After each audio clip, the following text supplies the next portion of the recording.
My family and I flipped 50 logs today to see what was living underneath them.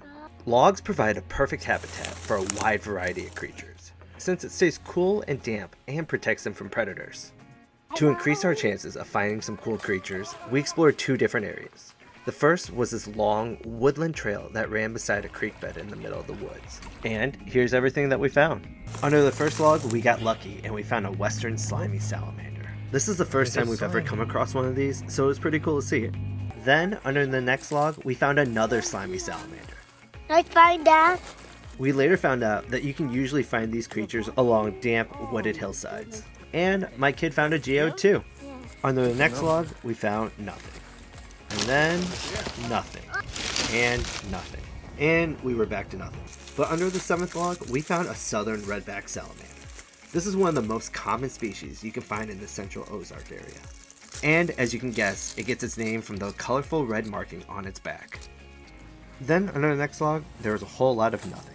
So we hiked deeper into the woods to see if we could find better logs. The boys had just as much fun stopping and pointing out at all the cool things we found along the trail. We eventually found a good cluster of logs and it was back to flipping. And of course, this one had nothing. But under the next log, we found a pair of American giant millipedes. These things are so cool to watch. They have hundreds of tiny little legs that move in like a little wave-like pattern. And I was right back to finding nothing. And nothing again. But then we got lucky and we found another redback salamander. This little guy was trying to crawl away from us, so we left him be. Afterwards, we found this log, which had a little best beetle inside of it. So logs 15 and 16 didn't have anything exciting underneath them. But under log 17, we found this red centipede. I think it was either eating some eggs or laying some. Let us know in the comments what you think it's doing. Then under the next log, I think I saw a lizard, but it was too fast for me to catch it. And under the next log, we found hundreds of ants. It was kind of cool seeing them protect their eggs, but I didn't like them, so we just left them alone. Then underneath log 20, we found a DeKay's brown snake. These snakes are pretty chill and not venomous, so I don't mind trying to pick them up. They usually eat worms, snails, and slugs, so they're not interested in eating humans. You see anything? Then the next log had nothing. I see a worm. Then there was more nothing, and more nothing, and like you can guess, nothing again. But we did find some cool mushrooms along the way. While I flip the bigger logs, my kid likes to flip the smaller ones, and sometimes he finds little surprises underneath them, like this. It was a little redback salamander. These creatures are incredibly fast, so if you see one, don't take your eyes off of it. And nothing again. So it was time to try somewhere new. For the second half of our adventure, we made it over to the creek. The water is spring fed, so I was hoping it would offer up different types of creatures for us to find. And we were right. Underneath log number 26, my wife found a cave salamander. And underneath the next log, we found another cave salamander. The place was crawling with them, which is usually a good sign that the creek is healthy. The next two logs didn't have anything at all, but then my kid got excited. You found another one? What'd you catch? Let's see it.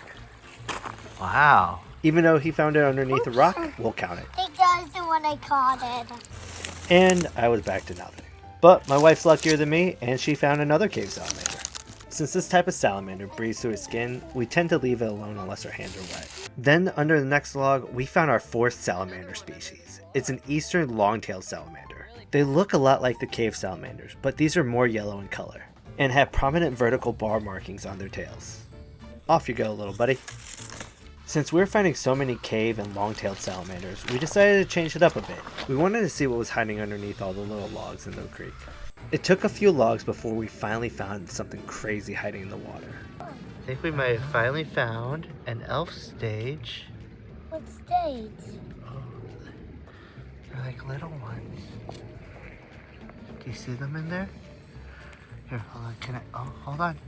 We tried to get a close-up of the baby salamander, but I think the water was too shallow for our camera to focus. This was the best we could do. Then under the next log, we found nothing. Just when I was worried we wouldn't see a baby salamander, my kid flipped another log and found this little guy. I almost didn't see it because it was so tiny. Its spots help it blend in so well with the soil. Then we found a log at the edge of the creek, and it had two slimy salamanders underneath it. This was our first 2-for-1 log. While I was busy flipping logs, my kid caught something in the creek. Good catch.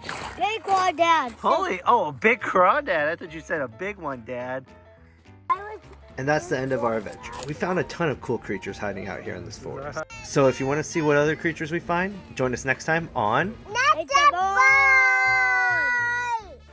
We are going to flip 100,000 logs today. And what are we going to find? Everything we can! Woo woo!